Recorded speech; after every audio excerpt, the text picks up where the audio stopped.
Well, good afternoon, everybody. So let me say a couple things about what we're announcing today, and then I'm going to kick it over to Dr. Oz, and then we are going to take a few questions. So as a lot of you know, there are way too many Americans who are being defrauded by very bad actors in our society, people who take the goodwill and the trust of the American taxpayer and they decide to use it against us. They decide to make themselves rich instead of allowing these programs that are set up to make it easier for people to take care of their families, to make it easier for autistic kids to get the after-school services they need, to make it easier for people to get the health care that they need. And we are going to start very aggressively in the administration cracking down on the people and the organizations that are defrauding Americans. So we're announcing today that we have decided to temporarily halt certain amounts of Medicaid funding that are going to the state of Minnesota in order to ensure that the state of Minnesota takes its obligations seriously to be good stewards of the American people's tax money. Now, what is this going to mean? What this means is that, first of all, the providers on the ground in Minnesota have actually already been paid. The state has paid those providers the money. What we're doing is we are stopping the federal payments that will go to the state government until the state government takes its obligations seriously to stop the fraud that's being perpetrated against the American taxpayer. There are a few different ways that we're doing that. There are a few different affirmative actions that we're taking today. Dr. Oz is going to talk about those, but let me talk a little bit about the spirit of this and why we're doing it. So number one of the examples of fraud that we've seen in Minnesota that we verified that is just awful is that a program that existed to ensure that autistic children had access to some after-school services has made a number of people rich, not by providing services to needy children, but by allowing fraudsters to take money that ought by right go to American citizens and to American families and to set up sham businesses, set up sham clients, set up people who are not even autistic but claim to be autistic in order that they benefit from the money that's out there. Now, what does that mean? Number one, it means that a lot of people are getting rich off the generosity of American taxpayers, but more fundamentally and more importantly than that, it means that there are kids in Minnesota who deserve these services, who need these services, and they're not going to those kids, they're going to fraudsters in Minneapolis. That is unacceptable, and that's the sort of thing that we're cutting off with this action today. Let me make one final point about the spirit of this. You know, one of the things I love about our country is that we're a generous country, we're a generous people. We take care of our fellow citizens who can't afford medical care because they're down on their luck. We take care of people who can't afford to put food on the table even though they work hard and play by the rules. We recognize that we're all in this together, and part of the reason why we have Medicaid, or part of the reason why we have food stamps, part of the reason why we have these programs is we want to make sure that kids who grew up in families not all that different from the family that I grew up in, that they have access to the basic necessities: food, medical care, after-school services when their family needs them but they're unable to pay. What's happening in Minneapolis, in California, in a number of states all across our country is that the generosity and the good hearts of our fellow Americans are being taken advantage of. We're taking that social contract that says that our American citizens, we take care of one another, and we're allowing a few bad actors to get rich off that generosity of spirit instead of providing the services to the kids who need it. This is disgraceful. It has happened for too long. Far too many people have gotten rich by taking what is the best of the American spirit and getting rich off of it instead of providing services to kids who need it. That is stopping today. We're taking a whole of government approach in the Trump administration to take this fraud seriously. What Mehmet Oz and his team at CMS have done is really remarkable, and it's just the first step of our efforts. So without further ado, let me turn it over to Mehmet to say a few words about what he's doing, what his team has uncovered, and what they're accomplishing with this new action. Dr. Oz. Mr. Vice President, I appreciate the leadership on this. There's no question that his commitment, the Vice President's commitment to rooting out this fraud is going to make a massive difference in preserving and protecting our nation's public health programs. It's going to protect patients. I want to thank President Trump for pushing all of us to make sure we protect our most vulnerable Americans, the ones that JD mentioned, the ones he grew up with, the ones all of us know in our lives. It also protects taxpayers from attacks on our healthcare system. Secretary Kennedy has spearheaded these efforts, and thanks to his leadership, I'm proud to announce the largest fraud initiative, anti-fraud effort of its kind in CMS history. Now, why is this action necessary? Last night in the State of the Union address, the President spoke about the affordability issues that we have improved dramatically in this administration. But let's put some numbers on healthcare. The average family puts about $27,000 into healthcare a year. They only pay $7,000 themselves, which is a lot, but there's an extra $20,000 invested for them. This is not a reasonable amount of money to spend. We have got to bend that curve downwards. It's unpredictable as well when you have to make these expenses, and the fraud that we're experiencing in America is making this already dangerous problem much worse. So we're going to fix these issues. The President last night spoke about the need for price transparency. That's going to help by making people more aware of what they're paying. It's also going to help us at CMS figure out what you should be paying and identifying fraud. To that note, the President announced last night that he's appointing our Vice President to lead the war on healthcare fraud, a wise choice. Your passion for this will make a huge difference. This is not about the money by itself. This is about people's lives and our culture, our shared values that have allowed these beautiful programs, Medicare and Medicaid, to survive brilliantly for 60 years. We believe, listen carefully, we are spending $300 billion a year in healthcare in this country for fraudulent, abusive, or wasteful purposes. $300 billion. Let's put that in perspective. If we could reduce fraud by 5%, which is at $300 billion, we would take the trust fund that's going to take care of all of us as we get older, and we would allow it not to expire in 5 to 6 years. We would double its life expectancy. That's massively important if you're going to trust the social safety net to be there for you. You deserve that social safety net. It's there. It's created. We're not going to let fraudsters steal it from you. The stellar CMS team, I want to call them out. Kim Brandt, who's videoing me over there, Dan Brillman, Capri Snap, Steph Carlton, have worked tirelessly to put this together. They've been rooting out criminals all year long. I know as well what it's like. I visited all these areas, personally witnessed what it's like to see something you know is wrong and wonder why no one tried to fix it. It's infuriating. The Vice President described very accurately exactly what you see on the ground. These self-serving scoundrels, that's what they are, who rob our federal and state health programs, have decided it is worth the risk. I'm going to make a proposition to you. If you commit crime on Medicare or Medicaid in America and you steal, let's say, a couple $1 million, your jail sentence, first-time offender, maybe a year. For a lot of folks, that's a good deal. We have to take these crimes seriously and treat them as seriously as if they were bank robberies, because they're more dangerous than bank robberies. People get hurt during them. Let me share some of these horrible stories. The Vice President started highlighting autism. Let's get into the details of what's really going on in Minnesota. These are real cases from our group at CMS. These are adjudicated numbers.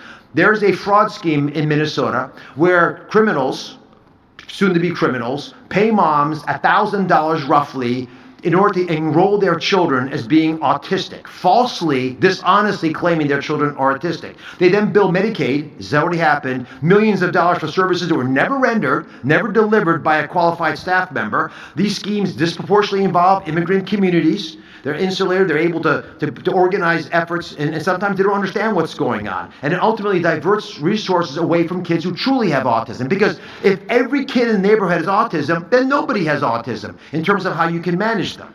There was one behavioral, and by the way, these kids, they carry that diagnosis of autism the rest of their lives. Their mom made a bad decision, the kid pays the price for the rest of their life. There's one behavioral health organization, Mr. Vice President, in Minnesota. They received $11.5 million in Medicaid payments, but the top biller submitted 450 days where they claimed they were working more than 24 hours a day. I mean, even in the White House, that's tough. It's hard to work more than 24 hours a day. How it didn't get picked up is shocking to us at CMS. There are other red flags in Minnesota, including hundreds of beneficiaries receiving treatment linked to one location, which was impossible physically to be true. We had 8 beneficiaries in one of these substance use disorder centers, 8 who were already dead. But the center was still billing us. Not only did they let the person pass, they kept billing for it. That's the level of avarice we're talking about. So CMS is done paying and chasing. We don't think jail sentences are the right way out. These criminals flee the country. Many are foreign nationals. Instead, we're launching the largest action against fraud that we've ever taken. The money's not going to ever leave the building again. We're going to start draining the swamp of the crooks that have inhabited it and are defrauding us. There are 3 bold actions. The first and for many of you, maybe the most important, is we're going to, for the first time, take a massive action to defer funds to a state. Let's start with this Medicaid program in Minnesota, which serves pregnant women. Medicaid takes care of our children. 53% of kids are born into poverty. They're supported through Medicaid. Disadvantaged seniors, individual disabilities. It's unponderable that you would take advantage of these precious programs. Yet they're putting it at risk, all of it, by stealing the money. So it's our duty to preserve Medicaid, and what we're going to do is identify the scammers, which we have done in Minnesota. We've identified that they've hijacked, in particular, a certain part of the Minnesota Medicaid system. Said differently, and I'll just put the numbers out there, it's going to be $259 million of deferred payments for Medicaid to Minnesota, which we're announcing as I speak to Governor Walz and his team. That's based on an audit of the last 3 months of 2025. Restated, $250 million is not going to be paid this month to Minnesota for its Medicaid claims. Now that's $250 million of money. That's your money. It's your taxpayer money. And these home and community-based services, which again are services that are typically things you would do for your family, but for whatever reason your family's not there to provide them, are very hard to audit. And for that reason, there's been a lot of slippage. The guardrails have not been well maintained, and if you're not serious about the integrity of the program, you'll see these problems happening in your state, which is why Minnesota's not alone, although they're the first to receive this action. These high-growth areas of fraud are difficult to police, so we require the states to take these issues seriously. This $250 million deferment is hopefully going to get on the radar screen for the state of Minnesota and make sure they are responsive to our requests. We did what any honest and patient-focused agency would do. We have notified the state and that we will give them the money, but we're going to hold it and only release it after they propose and act on a comprehensive corrective action plan to solve the problem. If Minnesota fails to clean up the systems, the state will rack up $1 billion of deferred payments this year. Governor Walz has 60 days, sir, to respond to our letter. And if providers and beneficiaries are worried about getting their money and services, please call your governor. These are services the governor has already paid for. We are just not reimbursing the state. And to make it clear, there is a rainy day fund in Minnesota, so we are very confident that people will not be hurt in Minnesota. This is not a problem with the people of Minnesota, it's a problem with the leadership of Minnesota and other states who do not take Medicaid preservation seriously. Any delay in services is going to be, should be laid at the seat of Governor Walz. I believe he will take this seriously. They're not the only state that's floundering. We have more announcements from other states coming soon. Second big issue has to do with Medicare. So that was Medicaid in Minnesota. It takes care of our most vulnerable populations. Medicare takes care of our seniors. Durable medical equipment. Most of you have not thought much about this category. These are the folks who they serve wheelchairs, canes, they sell knee braces, catheters, Foley catheters. Durable medical equipment suppliers, because they ship prostheses and these items, they're a great target for fraudsters. Here's what they do. They can steal the beneficiary number, and they never ship the product. They pretend to ship the product, but nothing ever gets sent out. So there's no cost of goods sold, there's no inventory, there's no payroll, no one works in the place, it's empty. But they generate millions of dollars of fake bills. There was a national DME fraud scheme that generated $1.1 billion recently in fraudulent orthotic brace orders. The beneficiaries whose numbers were stolen and used, they couldn't get those products. Imagine if you're at an insulin pump and someone steals your number and orders an insulin pump fictitiously, bills Medicare, and then you come and want to get this to deal with your diabetes. You don't get it. That actually happened. And what happens to those patients? They don't know if their blood sugar's so high or so low that they might die. That's the risks that we're allowing by not taking this seriously. So today, issue number 2 is we're announcing a 6-month national moratorium, blocking all new enrollments for durable medical equipment, prostheses, orthotics, supplies across the board.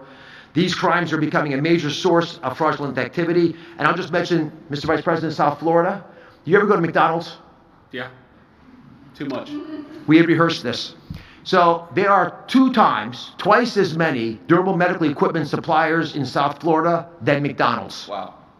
And that's not because Secretary Kennedy is closing down McDonald's. That's because the amount of fraud is so massive that it's easier to open one of these suppliers than open a bank account, which is why we're working with Secretary Bessent. And part of the reason for this moratorium is it gives us time to be able to deal with these issues that have become massive. And if we just shut down South Florida, they'd all flee to California and to Texas. So we have to shut the whole country down. This unfortunate necessity is going to allow us to get on top of what we believe is billions of dollars of DME frauds. We've already stopped $1.5 billion of billing, but we need more time to shut down these bad guys. But it's going to be effective, and it's not going to touch the people who need these services. We've designed the system so that all the people who are already selling products can continue to sell products until we check them out, but no new DME enrollments, no ownership changes. All the things that fraudsters have done historically will be blocked. This way we're preserving access, but we're not allowing tax dollars to be stolen. Now you may be asking, why is it so important to crush for fraud to assure the affordability of our nation? I'll just give you one example that we just finished dealing with. The Vice President's aware of this.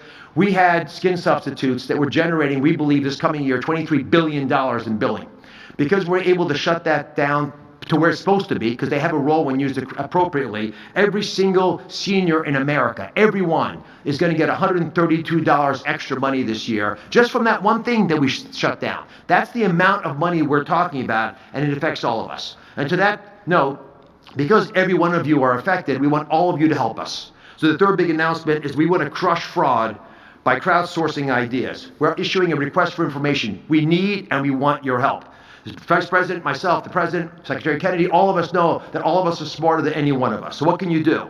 We want your input on how to prevent, detect, and respond to fraud in government-funded healthcare. Whatever ideas you have, we're interested in. Our goal is to supercharge program integrity over the next 6 months. So we put in a request. That means providers and suppliers and payers and technology companies, patient advocates, beneficiaries. If you see fraud, you let us know. A state Medicaid director can show us patterns of fraud that we're not aware of. A provider can help understand compliance burdens and how to deal with those more effectively. Patient advocate, get cracking on making sure that people are aware of fraud.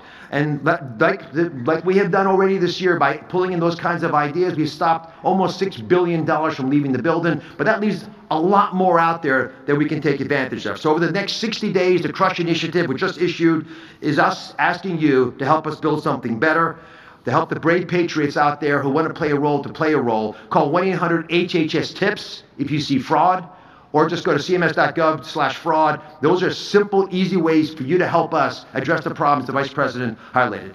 God bless you all, Mr. Vice President. Thank you. Great job. Very, very, very important initiative, and we'll take a few questions. I didn't expect you to put me on the spot with Bobby Kennedy about my fast food habits, but here we are. Sir in the front. Two things, Mr. Vice President. First, can you talk about the legal authority under which the federal government pauses legally obligated funds under mandatory funding from Congress, such as Medicaid? And secondly, if you could tell us anything you know about the situation off the coast of Cuba, there's a speedboat shot. We've been briefed on that. You know, if Americans were killed or injured. Yeah, so on the second thing, actually, Marco briefed me about 15 minutes ago on it, but we don't know a whole lot of details, and so I'll defer to the White House to provide more updates as we get them. Certainly, you know, a situation that we're monitoring. Hopefully, it's not as bad as we fear it could be, but can't say more because I just don't know more. On the question of the legal authorities, I mean, inherent in Congress's assigning of the administration, actually, you know, we're the ones who spend this money. Congress appropriates it. We're the ones who actually make sure this goes to the people it ought to go to. And inherent in that is making sure that it only goes to the people that Congress says that it should go to. We shouldn't be sending money to fraudsters. We should not be sending money to companies that are committing mass fraud. We shouldn't be sending money to anybody that's trying to defraud the American taxpayer. So I know, you know, Oz and his team, he's got the best team, I think, in healthcare anywhere in the private or the public sector. It's one of the great things I love about working with Dr. Oz is he's brought great people along with him, and congratulations on this. But I feel quite confident we have the legal authority to do this. And again, I'd reiterate, we don't want to do this. Like, we don't want to be in a situation where the state of Minnesota is being so careless with federal tax dollars that we have to turn the screws on them a little bit so that they take this fraud seriously. You heard Dr. Oz say this. Tim Walz could call him, could call me, could call anybody in the administration, and we've given him 60 days to respond to this. All we need the governor and the administration in Minnesota to do is something quite simple, which is to show that before you give Medicaid funds to somebody, you're taking seriously whether they provided the services that they say that they're providing. And the fact that there are so many people handing out millions and billions of dollars of federal Medicaid money without even confirming that they're doing the thing that they say that they're doing, it's a disgrace. It's a defrauding of the American taxpayer, and we're stopping it. Caitlin. Thank you, Mr. questions. One, on the 60 days that Governor Walz has to respond, what exactly is the condition that he needs to meet for this funding to be released back to his state? I just wasn't really clear on that. And secondly, on Iran, while you're here, can you explain to the American people why the United States would need to strike Iran to stop them from getting a nuclear weapon if the United States obliterated their enrichment program last summer? Well, I'm not going to make any news on Iran today, Caitlin. I'll let the president make those announcements. As you know, he is sending two of his best negotiators to Geneva tomorrow in order to continue to try to strike the best deal possible for the American people. But the principle is very simple. Iran cannot have a nuclear weapon. If they try to rebuild a nuclear weapon, that causes problems for us. In fact, we've seen evidence that they have tried to do exactly that. So the president sending those negotiators to try to address that problem, as the president has said repeatedly, he wants to address that problem diplomatically, but of course the president has other options as well. On what we need to see from Governor Walz, I'll say something about that briefly and then turn it over to Dr. Oz. Look, it's actually pretty simple. What we want to see from the governor of Minnesota, from the entire administration there in Minnesota, is some affirmative steps to make sure that the people who are billing us for Medicaid services are actually providing those Medicaid services. The main source of fraud, whether it's a small business or a bigger company, is you have people who are billing the government millions, tens of millions, billions of dollars saying that they're providing a service, but there's no actual confirmation. There's no follow-up to ensure that they're actually providing those services. We want to see that follow-up from Minnesota. Dr. Oz maybe can speak to a little bit more about how exactly we want to see that. Let me combine both these questions. So on December the 7th, we sent a letter to Governor Walz asking for a corrective action plan, which is a mechanism for us to extract from the state what they think they can do to fix the problems. The answer we got back at the end of the month, which is what the deadline was inadequate. We alerted them to this. We issued guidance that we were going to defer income based on an audit of last quarter's money. So we actually went dutifully through all of the bills that were sent to us. We found that of these high-risk services, roughly half of them, you really couldn't trust the data we were looking at. It's not that the numbers don't add up. The backup to the numbers is not there. So what do we need to have happen? We need to know that the providers actually are the real providers. Oftentimes, there's no person that you can associate with the treatment itself. We need you, after you adjudicate who these providers are, make sure they're not already in trouble for doing bad stuff, and then evaluate all the current providers to make sure they're supposed to be able to provide these services. And there's a whole slew of tools that we can use, including checking before you pay the bill that the bill is legitimate. That prepayment review is incredibly important. It's cumbersome. It's clunky. We wish we didn't have to do it. But I'm going to highlight something that the Vice President mentioned. These are services that we normally would not pay for. They're services we give to you because your family can't do them for you. If it's a hernia operation, there's a dozen people who have credentials, licensing, we can use a scar. But if your service is transporting you to the doctor's office and you can't tell me who actually drove the car and why they billed so much and did the patient even go to the doctor's office, then we have to do our job, which you would want us to do, which is to ask for some backup, and there wasn't any backup. So to echo, 60 days, that's the deadline. We expect to hear back. We've been following the rules meticulously to do this correctly, which is one of the reasons we're optimistic we'll be effective in Minnesota. Great. Vice President, I'm just wondering about this huge universe of fraud that you're talking about, $300 billion. Like, how did you arrive at that number? What number is realizable in terms of savings? And you've mentioned California, you've said that you're going to move on to other states. Can you just give us a kind of snapshot of where you see that? And are all of the states that you're going after and where you see these problems ruled by Democratic? I mean, California and Minnesota are Democratic-run states, so just a little bit of a preview. Well, you said ruled by Democrats. We didn't use that word. You did. But here's what I'd say. $300 billion in the grand scheme of how much the federal government spends on healthcare services, it sounds like a ton of money. It's actually, the federal government spends well over $1 trillion in providing medical services to the American people. And based on what we've seen, based on the amount of services that we've seen that have been billed that are fraudulent, and also based on the fact that in a number of blue states, and this is true as far as I know only in blue states, where you have illegal aliens encouraged to get on the Medicaid program, we actually think $300 billion may be conservative. And we certainly, our ambition here is to get as much of that money back for the American taxpayer as possible. Again, we're taking the social safety net. We're taking something that exists for the benefit of people who can't pay for medicine on their own. We want to help our fellow Americans. We can't do that if those programs are being defrauded by people who either shouldn't be here in the first place or have the legal right to be here but are committing criminal acts by defrauding these systems. Can I clarify one number? Go ahead, please. Just on the numbers, the $300 billion is from the Kaiser Family Foundation assessment of estimated 5% fraud in all healthcare, not just federally funded healthcare. So it's 5% of the total, roughly $6 trillion. We spend almost close to $2 trillion, $1.8 trillion of federal monies. So the federal portion will be about $100 billion, and we believe much of that would be achievable. It's not fraud, it's fraud, waste, and abuse altogether. Sorry. Yep. No, man. Thank you very much. Yeah, you can go first and then you. Okay. Thank you very much, Vice President. As you know, the Kurds have been loyal allies to the United States for decades. You're fighting dictatorship in Iraq, we're fighting terrorism in the region, and recently President Masoud Barzani worked closely with the U.S. Special Envoy to Syria to help find a peaceful solution to the conflict there. How do you see the future of the strategic relationship between the Kurdistan and the United States of America?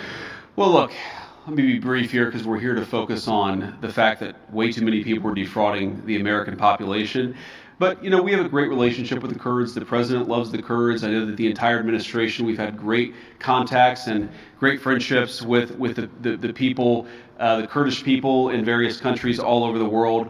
And look, our attitude is we want those people to be able to live in peace and harmony and prosperity with their neighbors. We've pursued a foreign policy of peace in part because we want the Kurdish people, but also the Arab people who live there, the Jewish people who live there, the Christians. We want everybody to be able to live in peace. And that has been the main focus of our policy in Syria. It's been the main focus of our policy really all over the world. Ma'am? Yeah. No, let's, thank you. How do you intend to make sure that the consequences of ending these fraud programs in Minnesota don't impact the people who are enrolled in Medicaid? And at a bigger picture, how do you think that the polls show that Democrats historically have the advantage on healthcare? Do you think that these efforts on fraud might change that for Republicans? You know, I'm not really worried about the politics. I'm worried about the justice of it all. I think it's offensive that American taxpayers pay into these programs and they are defrauded.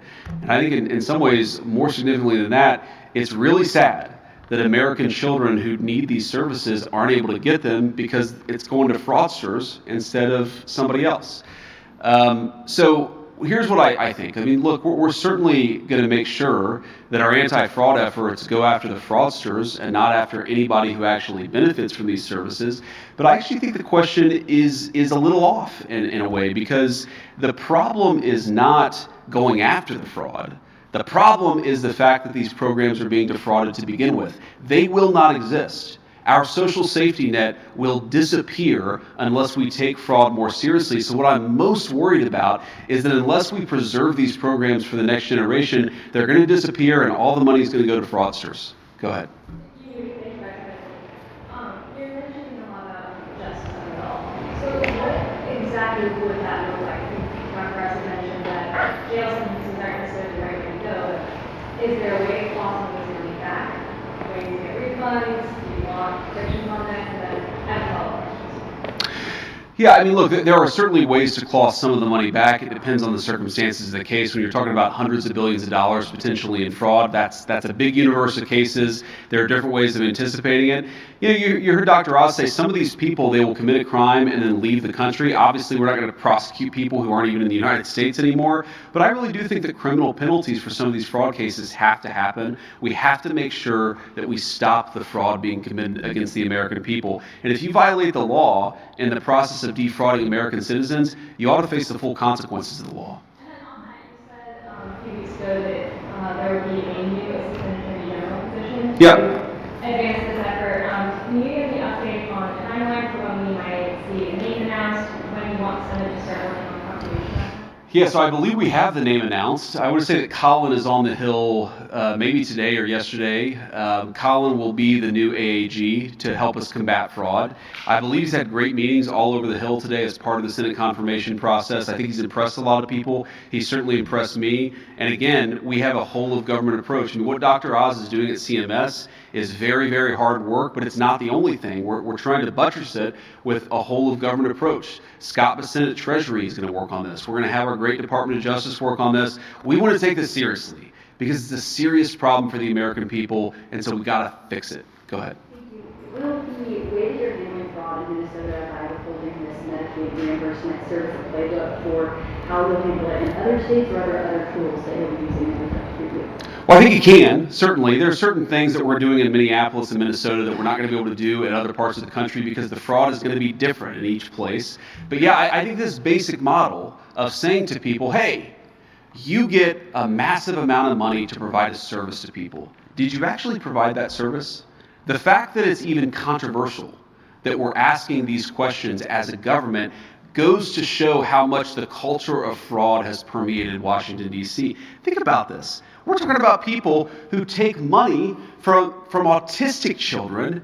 They pretend their children or some other person's kid is autistic. They collect a fat check. They don't provide an ounce of services. And then the very money that's supposed to go to needy kids isn't there anymore to help those needy children. The fact that we have so normalized this, and the fact that I guarantee there are going to be voices in the media, there are going to be voices in the state of Minnesota who say, this is hurting children. No, it's hurting fraudsters. The way to protect kids is to go after those fraudsters, which is what we're doing.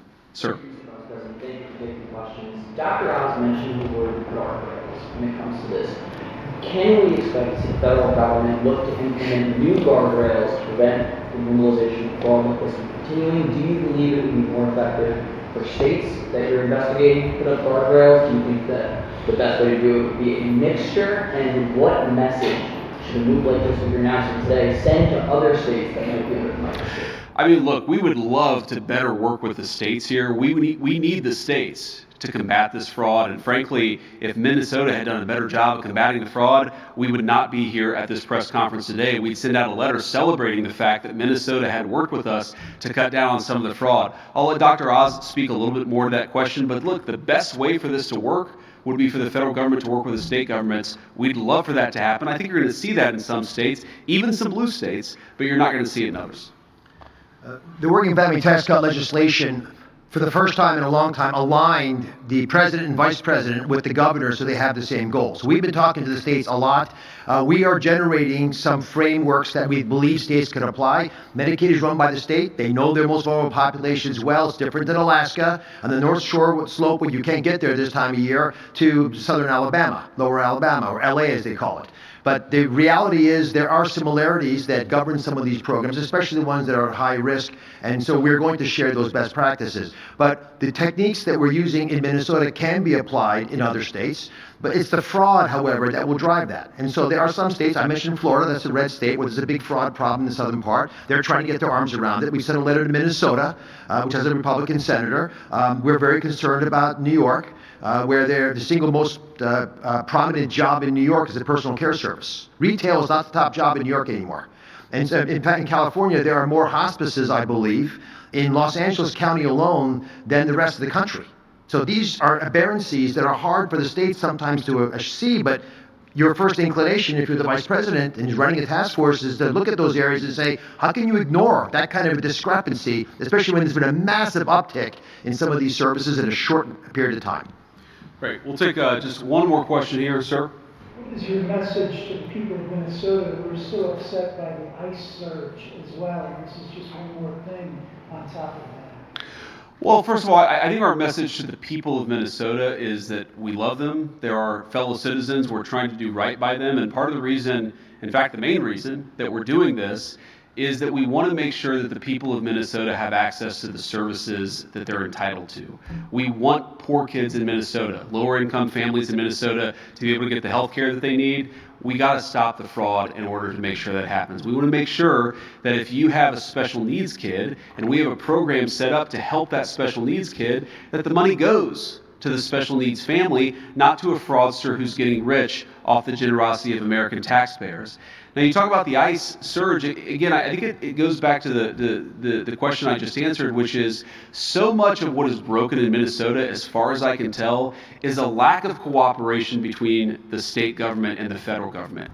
If you look at any blue city or any blue state or red city or red state, the immigration enforcement that we were doing was going smoothly. We'd find out that there was an illegal alien sex offender at a prison. We'd show up, we'd arrest that person, and we'd send him out of our country.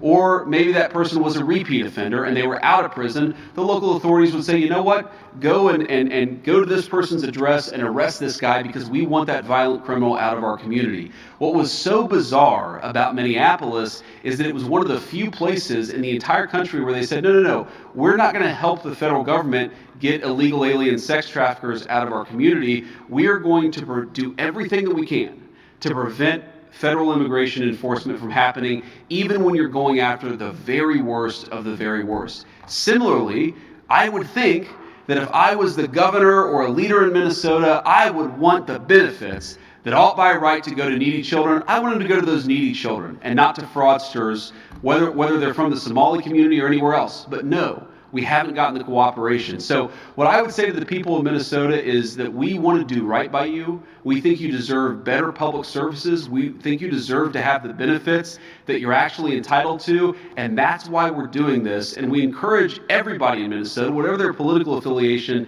to work on the state government a little bit, because if we had some better cooperation, we could have common sense immigration enforcement. We could also have less money going to fraudsters, which I would think would be a bipartisan issue. Thank you all.